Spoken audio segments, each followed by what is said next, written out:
안녕하십니까. 먼저 제 목소리를 처음 들으시는 분들 진심으로 죄송하다는 말씀을 드립니다. 제 썸네일에 보고 들어오신 분들은 더더욱 죄송하게 생각합니다. 한 달 만에 합격 가능하다. 한국사에 대해서 비법 적격 공개하겠다. 모두 뻥입니다. 정말 죄송합니다. 제가 이렇게 어그로를 끈 이유는 자신이 있기 때문입니다. 제 강의를 들으시는 분들한테는 이 한국사가 어렵지 않다는 것을, 그리고 한국사의 재미를 느끼게 할 수 있다는 그런 자신이 있기 때문에 일단 어그로를 끌었습니다. 종종 이제 유튜브 영상에 보면은 종종 단 일주일 만에 또 한 달 만에 한능검 합격을 했다, 만점을 받았다, 그런 영상들이 나오는데 그거 모두 다 개뻥입니다. 뻥이에요, 뻥. 저도 여러분들을 낚으려고 뻥을 좀 쳤습니다. 죄송합니다. 여러분 생각해 보세요. 한 달 전 아니면 어느 날 하루의 일기를 지금 여러분한테 써보라고 하면 쓸 수 있나요? 물론 조금씩은 쓸 수 있겠지만 잘 생각 안 납니다. 저는 지금 50대가 넘어가니까 어제 일도 생각 안 나요. 그런데 몇백 년, 몇천 년이 지난 일들을 공부해야 하는 이 한국사를 단 일주일 만에, 한 달 만에 어느 정도 마스터한다는 게 한마디로 말이 안 되는 거죠. 역사 공부는 단시일 내에 습득할 수 있는 것이 아니에요. 그럼 한국사 시험을, 한국사를 최대한 빨리 마스터하는 방법이 있을까? 없을까? 물론 있습니다. 물론 시험 종류마다 공부 방법이 틀릴 수도 있겠죠. 가령 예를 들어볼게요. 먼저 우리가 보통 보는 한국사 시험은 지금 현재로서 가장 많이 보는 게 수학능력시험 한국사, 그리고 공무원 시험에 보는 한국사, 그 다음에 한국사 능력검정시험, 줄여서 한능검이라고 하죠. 그 세 개를 한번 비교해 볼게요. 자, 먼저 수학능력시험 한국사는 절대평가입니다. 수학능력 한국사 시험은 절대평가로 50점 이상만 맞으면 통과가 돼요. 물론 이제 그 점수를 더 높게 맞으면 학교별로 좀 가산점을 부여하는 그런 것도 있는 것 같은데 어쨌든 절대평가입니다. 한국사 시험 50점을 넘는 것도 그냥 대충 찍어가지고는 쉽지 않아요. 막상 풀어보면은. 자, 다음으로 공무원 한국사를 볼게요. 이 공무원 한국사는 다른 시험에 비해 난이도가 좀 높습니다. 더 깊이 있는 공부를 해야 돼요. 하지만 2027년도부터 국가직, 지방직, 구급공무원 한국사 시험이 한국사 능력검정시험 3급 취득으로 개편될 예정입니다. 3급이만 60점 이상을 맞으면 되거든요. 그러면 아무래도 이제 좀 수월해지겠죠. 그리고 이제 여러분들이 가장 관심을 가지고 계시는 한국사 능력검정시험, 줄여서 한능검이라고 불리는 시험이 있죠. 이 한국사 능력검정시험은 기본과 심화로 나누어지는데 기본은 한 중고교 정도, 그리고 심화는 한 대학 초반 교양 수준 정도입니다. 이 심화가 좀 어려운 편이죠. 자, 이렇게 크게 분류하면 이런 시험들인데 제가 강의를 준비하면서 기출문제들 다 분석을 해봤어요. 분석을 해보니까 공무원 한국사가 제일 어렵습니다. 그 다음에 한능검 심화 문제, 그 다음에 수능 한국사, 한능검 기본 문제, 이런 순이에요. 한능검하고 수능은 좀 비슷해요. 그 문제 유형도 비슷하지만 이제 심화 부분에 가면은 약간 한 번 더 생각해야 될 문제들이 좀 있다. 그렇게 보시면 됩니다. 자, 공무원 한국사 시험이 27년도부터 이제 한능검으로 대체되고 아마 7급도 추후에 그렇게 될 것 같은데 한능검 문제가 가장 합리적인 선택이라고 저는 봅니다. 제가 보기에도 가장 문제가 정제되어 있고 좀 딱 일반 사람들이 딱 이 정도 알 정도만 되면은 좋은 문제들이 많아요. 너무 복잡하지도 않고 그렇다고 너무 깊이가 얕지도 않은 그런 문제들이 많아요. 그래서 공무원 한국사 문제로만 볼 때는 제 개인적인 생각이지만 한능검 문제들이 가장 좋다, 그렇게 볼 수 있습니다. 자, 서론이 길어졌는데요. 어떤 분은 지금 여기까지 들으시고 아이씨 새끼 잡소리 그만하고 그러니까 빨리 마스터하는 방법을 알려줘라 고 막 속으로 욕하고 계시는 분들도 계실 거예요. 네, 그런 분들한테 지금 여기까지 보신 것만 해도 고맙게 생각하고 다시 한번 죄송하게 생각합니다. 이 한국사는 빨리 마스터할 수 있는 지름길은 없습니다. 단언컨대 다 뻥입니다. 단 제가 여러분께 말씀드리고 싶은 것은 단 두 가지 공부 방법이 있습니다. 그 두 가지의 어떤 공부 방법이라기보다는 딱 두 가지만 마스터를 하면 여러분에게 굉장한 수준의 한국사 능력이 생길 거고 또 재미도 붙을 거예요. 그 두 가지가 키워드와 익숙함이라는 겁니다. 한국사 공부 방법, 키워드, 익숙함. 뭔 말이지? 뭔 뻘소리야? 그런 식으로 말씀하시는 분도 계시지만 이게 뻔한 소리 같지만 이 키워드의 중요성은 누누이 강조해도 지나치지 않습니다. 뭐 다른 공부도 마찬가지일 거예요. 문제를 풀 때 키워드를 먼저 찾느냐 못 찾느냐 거기에 따라서 성패가 갈리죠. 시간이 정해져 있는 시험에서. 근데 한국사는 더더욱 그렇습니다. 그 문제가 나왔을 때 다 볼 필요 없어요. 키워드를 누가 빨리 찾느냐. 그 키워드를 빨리 찾기 위해서는 이 한국사는 익숙해지는 게 필요해요. 왜 그러냐. 수천 년, 수백 년이 지난 역사를 공부하는데 우리가 듣도 못한 용어들도 많고 사건들도 많고 뭐 연도도 많이 나오고 왕들도 많이 나오고 하는데 그걸 어떻게 다 외웁니까? 못 외워요. 저도 못 외워요. 그러니까 제가 지금 이 강의를 하게 된 이유가 저도 역사 시간에 굉장히 역사를 별로 안 좋아했지만 이 우연치 않게 조선시대를 알게 되고 역사에 빠져들면서 엄청나게 공부를 하고 연구를 많이 했어요. 너무 재밌어가지고. 그런 노하우를 알려드리고 싶어가지고 제가 이런 강의를 만든 겁니다. 자, 그럼 키워드가 어떤 거냐. 예를 들어서 제가 문제를 하나 가져왔습니다. 자, 제가 읽어볼게요. 사찬 시드기 수군을 거느리고 적의 장수 서린귀등과 기벌포에서 수십 차례 싸우는 결국 승리했던 사건에 대한 설명으로 옳은 것은 이게 엄청 어려운 문제도 아니고 또 엄청 쉬운 문제도 아니에요. 한 중상급 정도 문제거든요. 자, 여기에도 막 사찬 시등 나오고 서린귀 나오고 기벌포 나오고 그럽니다. 자, 지문 읽어볼게요. 1. 여진정물과 동북구성축조, 나당전쟁의 전개, 삼별초의 대모황제, 임진왜란과 의병의 활약, 홍건적과 외구의 침입. 뭐 단어들은 뭔지 알겠어요. 단어들은 뭔지 알겠는데 자, 이거를 맞추기 위해서 키워드를 한번 찾아보세요. 여러분들 키워드 문제에서 어떤 게 딱 단어 하나가 키워드가 될까요? 찾아보세요.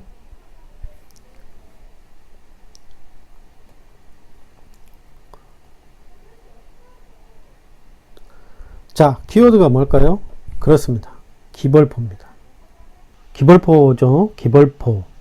그럼 기벌포가 뭐지? 아마 들어보신 분들도 있을 거고 처음 들어보시는 분도 계시고 막 긴가민가한 것도 있으실 겁니다. 자, 이 기벌포가 알려면은 제가 역사를 이번 이렇게 강의를 시작하게 되는 이유가 물론 점수를 잘 맞기 위해서 빠른 시일 내에 그 마스터하기 위해서 도움을 주는 것도 있지만 이 기벌포라는 거를 외울 수는 없잖아요. 그렇죠. 기벌포뿐만 아니라 수천 년, 수백 년 역사 동안 엄청난 이런 용어들이 많이 나와요. 전쟁도 많이 나오고 어떤 사건도 많이 나오고 거기나 왕이 몇 명이에요. 조선 왕만 20명이 넘어가고 이거를 어떻게 다 외울 수가 없잖아요. 그렇죠. 그러면은 이 기벌포를 외우려고 하지 말고 자, 보세요. 이 기벌포 전투거든요. 이게 기벌포 전투. 당나라와 신라와의 기벌포 전투입니다. 그러면 이 정답이 2번이죠. 2번. 미리 알려드릴게요. 자, 그러면 이 기벌포 전투가 왜 벌어졌느냐. 자, 삼국시대에 고구려 백제 신라 있었다가 이 백제 마지막 왕이 누구예요? 그 의자왕이죠. 의자왕과 삼천궁녀라는 그런 전설이 유명하잖아요. 마지막 왕입니다. 의자왕 때 백제가 멸망을 하죠. 근데 이 의자왕이 초기에 굉장히 정치를 잘했어요. 그래가지고 신라의 대야성 등 40여 개의 성을 점령해버립니다. 경상도 땅으로 침범을 하죠. 백제가 전라도 땅에 있다가 침범을 하니까 이제 신라에는 국가의 운명이 막 망하기 직전인 거예요. 그래서 그 당시에 신라에서 가장 유능한 신하였던 김유신과 김춘추가 이제 그 전면에 나서죠. 김춘추가 그 당시에 고구려의 대망린지였던 연개소문한테 갑니다. 가가지고 우리 구원 좀 해달라. 근데 연개소문은 단칼에 거부합니다. 연개소문은 그 당시에 당나라와의 전쟁이 더 중요했지 신라와에 도울 수 있는 그런 상황이 아니에요. 결국에는 고구려한테 거부를 당하고 지원군을 그래서 당나라와 접촉을 합니다. 근데 당나라가 처음에는 신라하고 접촉을 안 하려고. 왜 그러면 당나라 입장에서는 저 조그만 저기 한반도 귀퉁이에 있는 그 나라하고 뭐 연합을 해봤자 별 의미가 없다고 생각한 거죠. 그 당시에 당나라는 고구려를 침범하기 위해서 전쟁 준비를 하고 있었어요. 그러다가 이제 당나라가 나중에 강의 때 하겠지만 고구려는 수당전쟁이 유명하거든요. 수나라하고 전쟁했다가 그 다음에 당나라가 침범을 하잖아요. 근데 그것도 안시성 전투에서 물리치면서 이제 당나라가 물러가죠. 그러고 나니까 당나라 입장에서도 기겁을 한 거죠. 아니, 안 되겠다. 이거 고구려 뒤쪽에 있는 신라하고 연합을 해야겠다. 그래서 결국에는 김춘추가 당나라까지 넘어가가지고 결국엔 당나라, 신라 연합을 해가지고 나당연합군이 결성이 됩니다. 그래서 나당연합군이 결성이 돼가지고 결국에는 백제가 그 황산벌 전투 있죠. 개백의 황산벌 전투에서 나당연합군이 이겨가지고 백제를 멸망시키고 그 다음에 그게 660년도입니다. 그래가지고 668년도에 또 고구려도 멸망을 합니다. 연개소문 죽고 나서 그 아들들이 막 그 권력 다툼을 하다가 결국에는 국력이 쇠퇴해가지고 나당연합군에 망한다. 자, 여기까지 이렇게 설명을 드리면은, 뭐 이렇게 뭐 또 이 한 문제 설명하는데 이렇게 복잡하게 길게 설명하느냐. 근데 이 역사의 흐름을 듣고, 그래서 제가 반복해서 그냥 시간 날 때마다 공부라고 생각하지 마시고, 역사에 대한 유튜브 재미있는 이야기라고 생각하시고 그냥 들으시라는 거예요. 듣고 하다 보면 그냥 시간 날 때 잠자기 전에 학교 갈 때 친구 만나러 갈 때 아니면은 뭐 지하철 타고 갈 때 진짜 내가 한국사에 대해서 어느 정도 수준에 올라오고 싶다면은 그 시간 날 때 그냥 공부라고 생각하지 마시고 유튜브 역사 재밌는 역사 이야기로 생각하시고 들으시라는 거예요. 그래가지고 이 들으면서 이 역사적인 전개 과정을 알게 되면은 이런 거 안 외워도 돼요. 아, 이 기벌포가 그래서 그런 싸움이 되는구나. 이게 역사적으로 전개가 쭉 되거든요. 역사적으로. 근데 우리는 이게 한국사를 암기 과목으로 생각하니까 그 순간순간 것만 암기하려고 하니까 이게 단절이 되는 거예요. 그러다 보니까 한국사가 점점 재미가 없어지고 멀어지게 되고 귀찮고 짜증나게 되는 거죠. 이제 다른 데로 빠졌는데, 자, 이제 고구려 백제가 멸망을 했잖아요.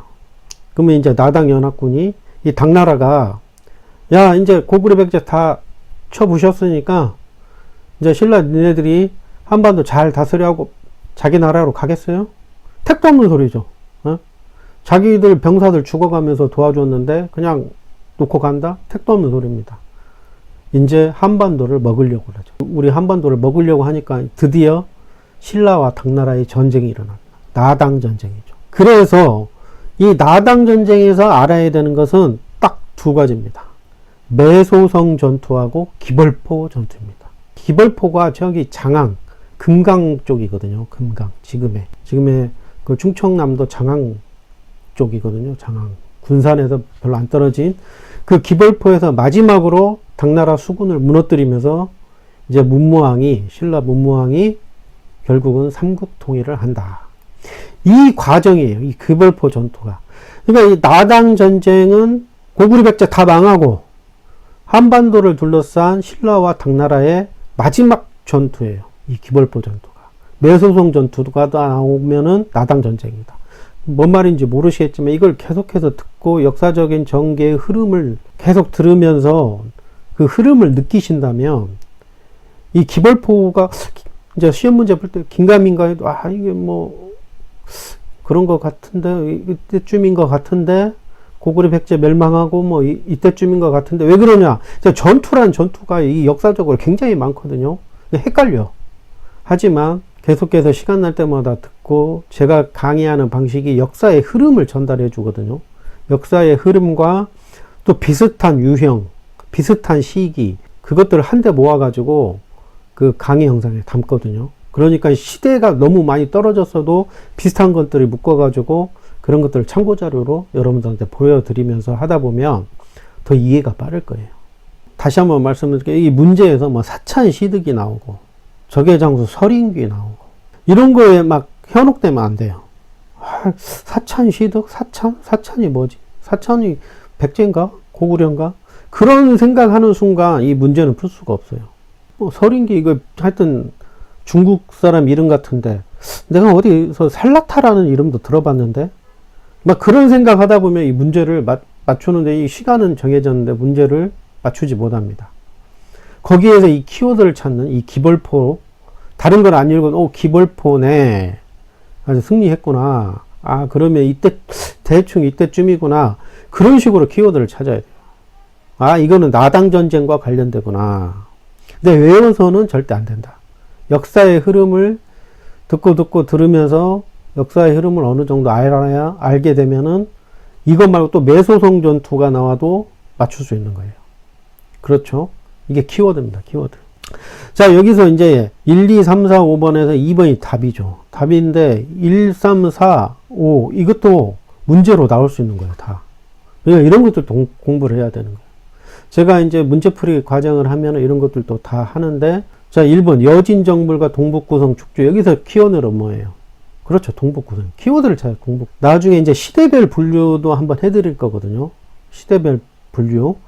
뭐 선사시대부터 시작해가지고 구석기, 신석기, 뭐 청동기, 철기, 그다음에 고대 부족국가 시대, 이제 철기 시대 때 나오는 뭐 부여, 고구려, 옥저동의 사만, 그러다가 삼국시대가 오고, 그 다음에 통일신라하고 발해가 있는 남북국 시대가 오고, 고려가 오고, 조선이 오고, 뭐 일제강점기가 현대가 오고, 이런 큰 시대별 구분을 해드릴 건데, 일단 모든 문제들은 이게 어느 시대인지를 빨리 맞춰야 돼요.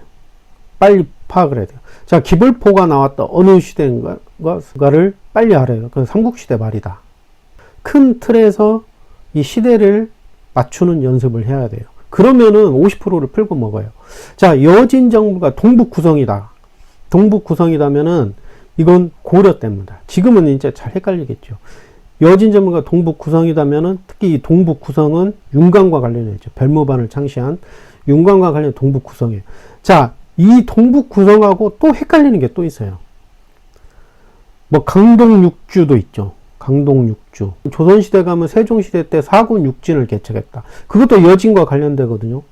김종수하고 최윤덕이 사군육진을 개척하잖아요. 그리고 강동육주. 강동육주는 그것도 고려시대 서희가 거란 침범했을 때 강동육주를 획득하잖아요. 이게 헷갈려요. 그거를 제가 강의 때 동북구성이 나오면 묶어가지고 뭐 시대를 초월해가지고 묶어가지고 설명을 드릴 거예요. 그거를 빨리 파악해. 그게 이 한국사 빨리 정복하는 저의 강의 스타일입니다. 이제 나중에 이제 본 강의가 들어가면은 제가 1년여 동안 진짜 피땀을 흘려서 만든 교재가 있는데 거기에 맞게 그런 게 다 있습니다. 그러다 보면 압축돼서 빨리 알 수가 있죠. 자, 동북구성. 여진은 여진족이죠. 그 두만강 유역 쪽에서, 두만강 우리 국경 쪽에서 많이 노략질을 했던 여진족이죠. 여진족은 고려 때도 나오고 조선 때도 나옵니다. 그거는 이제 나중에 자세하게 이 동북구성이 나오면 윤관이다. 여진족과 관련되어 있다. 이 키워드입니다. 나중에 이제 더 자세하게 설명드릴게요. 자, 삼별초의 대몽황정이다. 여기서 키워드는 뭐예요? 삼별초예요, 삼별초. 가장 많이 나오고.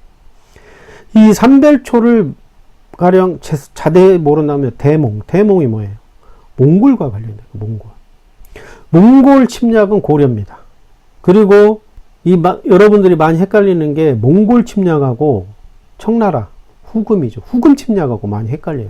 이 몽골 침략은 고려고 원나라죠. 나중에 원나라 칭기즈칸 원나라가 되고, 이 후금 침략, 나중에 청나라가 되는 후금 침략은 정미호란 병자호란이 일어나죠. 그때는 조선 인조 때입니다. 이걸 두 개만 헷갈려요.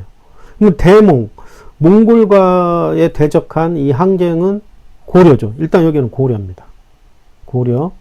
그리고 삼별초는 이제 또 나중에 설명드리겠지만 그 무신정권 때 최후가 만든 그 자기 친위부대였죠. 아주 끝까지 대몽 항쟁을 뭐 제주도까지 탐락까지 가면서 끝까지 저항을 하죠. 그런 데입니다. 이거 고려입니다. 고려. 그러면 여기 기벌포 이거는 삼국시대 말이잖아요. 그러면 일단 동북구성 모르고 삼별초 뭐 잘 몰라도 일단 이건 시대별로는 틀려요. 고려잖아요. 고려. 자, 4번 임진왜란과 의병. 이거는 누구 대부분 상식적이니까 조선이잖아요. 자, 홍건적과 왜구의 침입. 여기서 키워드는 홍건적입니다. 외구는 항상 침입하니까 고려 때도 침입하고 조선 때도 침입하고 이 왜 그리고 여러분들이 아시는 이 구예요. 구. 이게 뭐 다른 뭐 강의하시는 분들 설명을 이런 것까지는 안 해주지만 이 하나하나의 작은 하나의 그 점수를 몰랐을 경우에도 맞출 수 있고 틀릴 수도 있는 겁니다. 이 왜 구가 붙어 있다는 건 해적들이에요. 해적들. 막 그 일본 대마도 그쪽에서 예전에 막 고려 때부터 조선 때까지 이 해적들이에요. 하지만 임진왜란 때 쳐들어오는 거는 왜 군입니다. 군대예요. 군대. 그렇죠. 군대이기 때문에 왜군이라고 임진왜란 때. 왜 구라는 거는 노략질하는 해적들이 해적들. 그러니까 왜구의 침입이죠. 왜구. 그런 것도 좀 비교 분석을 해놓으세요. 어려운 문제가 나왔을 때 왜구하고 왜군에 대한 차이 때문에 몰라도 맞출 수 있는 거예요. 그렇죠. 근데 이 홍건족이 언제 나오냐? 고려 말입니다. 고려 말에 홍건족이 나온다. 고려 말. 이 홍건족이 뭐예요? 이 홍건이라는 게 붉은 홍자에 수건건자잖아요. 머리에 붉은 수건을 걸는 그 중국의 반란족들이에요. 반란. 고려 때 이제 몽골이 원나라가 돼가지고 중국을 통일하잖아요. 가지고 원나라가 쇠퇴할 때쯤에 이제 명나라가 이렇게 좀 많이 컸잖아요. 그러면 이제 혼란한 틈에 이 홍건족이 그 반란을 일으키죠. 아주 그 이제 정부군에 쫓겨가지고 이제 고려까지 넘어와가지고 막 개경까지 정복하죠. 이때가 공민왕 때입니다. 고려 공민왕 때. 그러니까 홍건족이 나왔다는 건 고려입니다. 고려. 이게 삼국시대하고는 아무 상관이 없어요. 그러니까 제가 아까 말씀드렸죠. 이게 굉장히 어려운 것도 아니고 또 굉장히 쉬운 것도 아니다. 하지만 중상 정도라고 하는 게 여기에서 이 시대만 알게 되면 기벌포가 뭔지 몰라도 대충 이거는 삼국시대 같은데 조금 더 가도 통일신라 같은데 그 정도까지만 가도 이거는 맞추는 거예요. 왜냐면 1345가 완전히 틀린 거기 때문에 고려하고 조선이기 때문에 시대만 알아도 되는 거예요. 그래서 이 시대별 구분도 굉장히 중요하다. 그렇게 말씀을 드리는 겁니다. 자, 너무 문제에서 길어졌는데 자, 이런 식으로 문제풀이도 할 거다. 그리고 기본 강의도 이런 식으로 할 거다. 그런 식으로 말씀을 드리는 겁니다. 자, 그러면은 또 어떤 분은 그러실 거예요. 아니, 기벌포라는 걸 모르는데 키워드를 어떻게 찾냐. 속으로 욕하시는 분도 있으실 거예요. 그렇죠. 자, 이 키워드를 그럼 찾으려면은 어떻게 찾아야 되느냐. 역사에 나오는 시기, 뭐 사건, 용어들에 익숙해져야 해요. 이게 두 번째 키워드입니다. 두 번째 키워드는 익숙함입니다. 익숙함. 자, 그럼 익숙해지려면 어떻게 하느냐? 많이 읽어봐야겠죠? 그러니까 또 뻘소리 하네. 하고 하면서 여기에서 영상을 그만두고 나가지는 마세요. 제가 서두에 말씀을 드렸죠. 역사 마스터는 지름길이 없습니다. 자, 그럼 여러분이 책을 읽을 시간이 없겠죠. 또 읽기도 싫고. 그래서 제가 이 강의 영상을 만든 거예요. 계속 들으세요. 잠자기 전 학교 갈 때, 뭐 학원 갈 때, 친구 만나러 갈 때, 화장실 갈 때 계속 음악처럼 그냥 유튜브 재밌는 역사 이야기처럼 계속 들으세요. 공부라고 생각하지 마시고 공부처럼 자리에 앉아가지고 보라는 게 아니고 시간 날 때마다 들으세요. 뭐 수십 강의 될지 강의가 수백 강의 될지는 모르겠지만은 계속 똑같은 게 반복될 수 있어요. 그 이론 강의도 그렇고 역사 강의도 그렇고 그 문제 강의도 그렇고. 그러니까 계속 들어라. 그래서 제 핸들 제목이 리스닝 한국사예요. 그 채널명은 역사왕 강건세지만 채널 핸들은 리스닝 한국사다. 계속 들어라.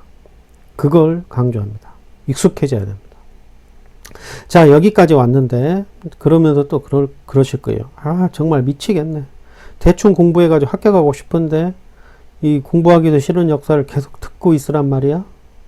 라고 이렇게 체념하시는 분도 있을 거예요. 그런 분은 이제는 나가셔도 좋습니다. 하지만 모든 공부가 마찬가지지만 이 한국사 공부도 만만치 않아요. 이것도 학문이잖아요, 학문. 제가 역사 전공자는 아니에요.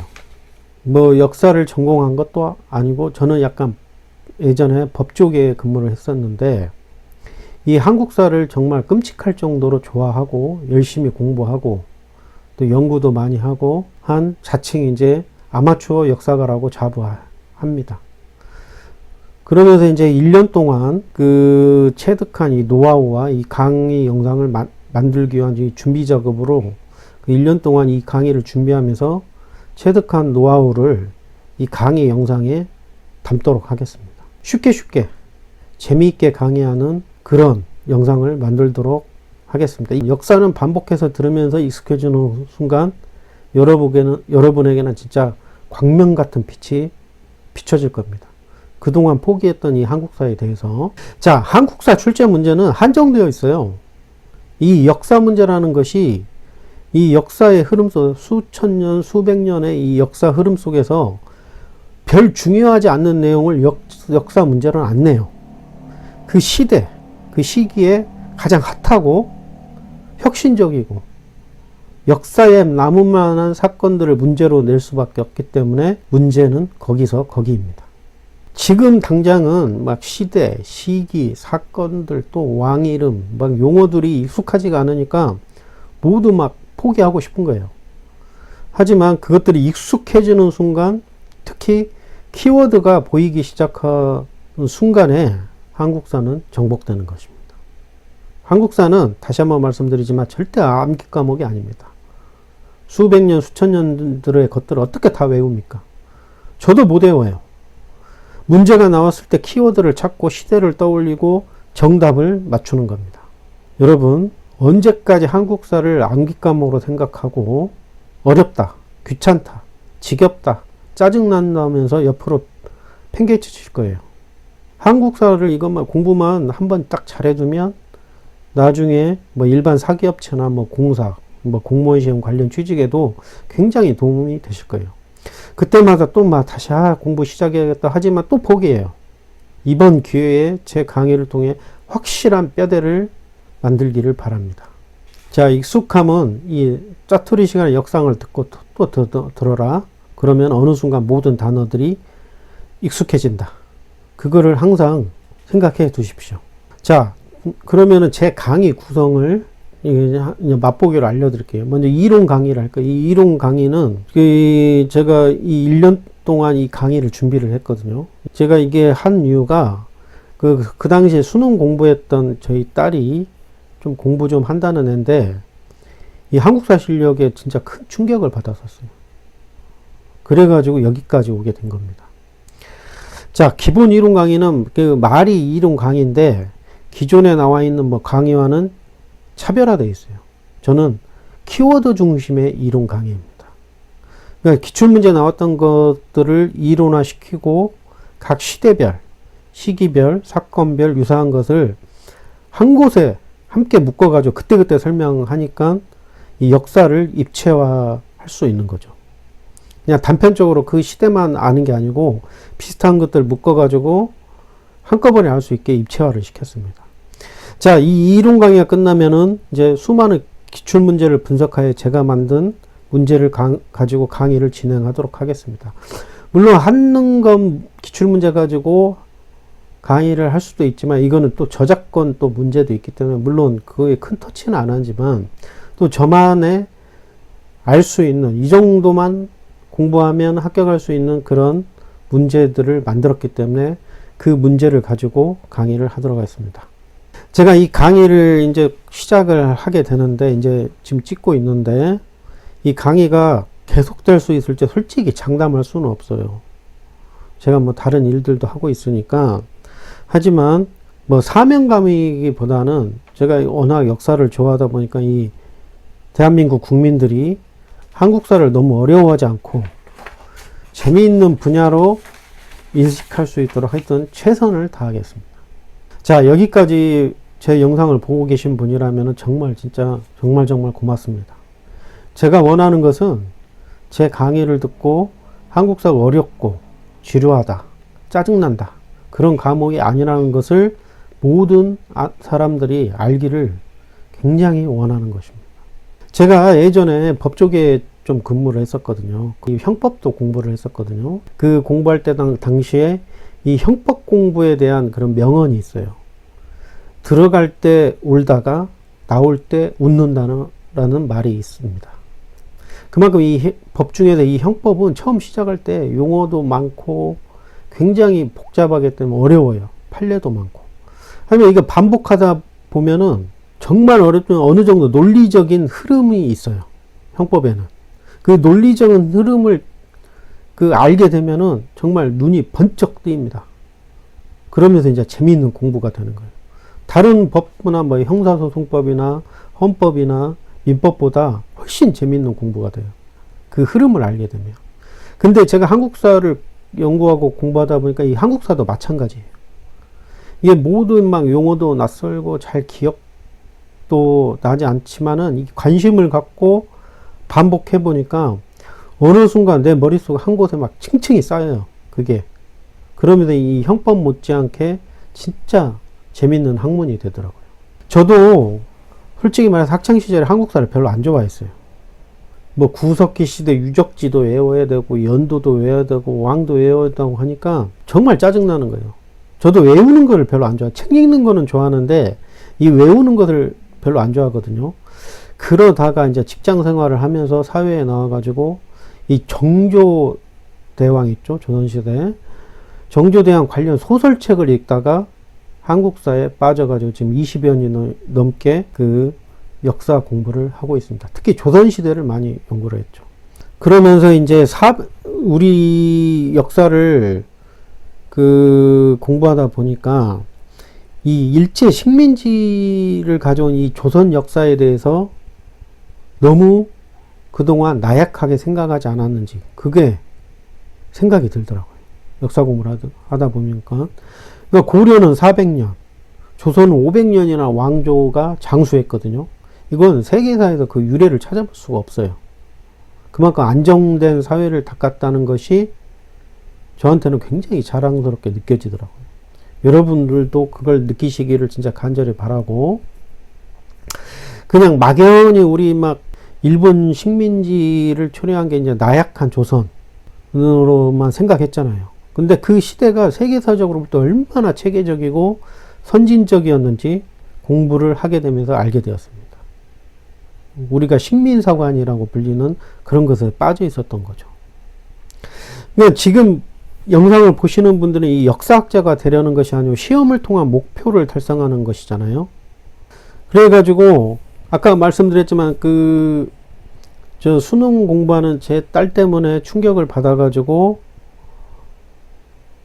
한번 한능검 시험을 제가 보려고 공부를 했었어요. 그러니까 취미로 역사를 공부하는 것하고 근데 시험을 위한 공부는 완전 다르더라고요. 문제를 풀어야 되니까. 그러면서 이제 3개월 정도 이렇게 하다 보니까 그래도 그동안 공부해온 것이 있어서 그런지 어느 정도 체계가 잡히고 운 좋게 심화해서 만점을 받게 되었습니다.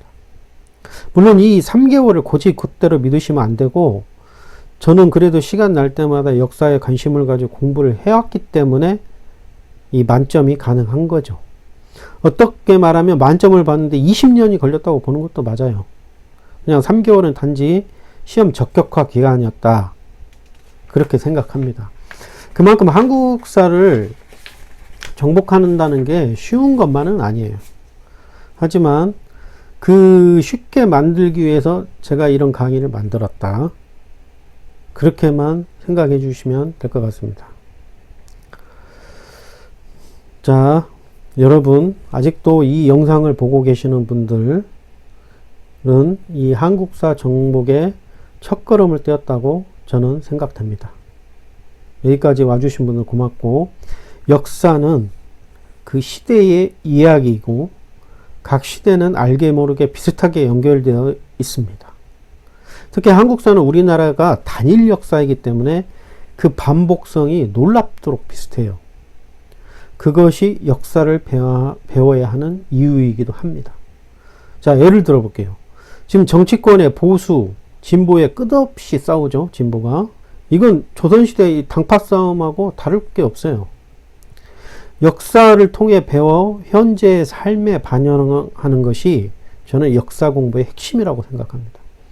그만큼 역사는 이게 외워서 알게 되는 것이 아니라 반복해서 들음으로써 그 감각을 익히는 것이 가장 중요하다. 이렇게 생각합니다. 자, 그냥 시간 날 때 다시 한번 강조하지만 그냥 시간 날 때 계속 듣고 또 듣고 하다 보면 어느 날 한국사 책을 펼치고 읽었을 때 엄청난 성장을 한 것을 여러분들은 알게 될 것입니다. 자, 저의 단기 목적은 시간이 없는 수험생들이 한국사 시험에서 좋은 점수를 얻도록 도와주는 것이고, 장기적인 목적은 많은 분들이 역사에 대해 더 관심을 가지고 역사를 재밌게 여기고 역사의 바다에 풍덩 빠지기를 바랍니다. 시작은 우리 아이들이 시청하게 하도록 영상을 제작하게 되었지만 많은 사람들이 듣고 역사를 더 사랑하게 된다면 저로서는 무한한 영광이 될 것입니다. 시간이 없는 고3 수험생들, 공무원 시험 준비생들, 한국사 능력 검증 시험 준비생들, 그 밖에 한국사를 알고 싶은 모든 분에게 작은아마 힘이 되었으면 합니다. 그리고 이제 마지막으로 이제 나가기 전에 이제 가볍게 제 역사왕 채널명이 역사왕 강건세거든요. 광건세. 이 역사왕 광건세라는 이름을 만든 게 역사에서만큼은 제가 왕처럼 최고의 수준에 올라오고 싶다는 그 바람을 담은 거고, 이 광건세라는 말은 광개토대왕, 건, 고려 왕건, 태조 왕건, 세, 유명한 조선시대 최고의 왕이었던 세종대왕의 앞자를 따라서 만들었습니다. 좀 웃기지만 좀 많이 들어주시고 또 구독과 좋아요를 많이 눌러주시기 바랍니다. 여기까지 오신 분들은 한국사를 정복하는 첫 발을 띄었다 저는 생각합니다. 제 앞으로도 이어질 영상들 최대한 빨리빨리 올리도록 노력할 테니까 꼭 참고하시고, 또 이제 쇼츠로도 그 한국사 퀴즈를 뭐 낼 거예요. 이제 흥미가 느껴질 수 있을 정도 한국사 문제도 낼 테니까 많이 시청해 주시고, 그리고 제가 정통 역사학자가 아니기 때문에 저희가 부족한 점이 많을 거예요. 뭐 틀리거나 좀 잘못 설명하거나 또 문의사항이 있으면 항상 댓글을 달아주세요. 제가 시간 나는 대로 정성스럽게 답변을 해드리고 서로 피드백을 통해서 더 좋은 강의가 될 수 있도록 노력을 하겠습니다. 감사합니다. 좋은 하루 되세요. 화이팅!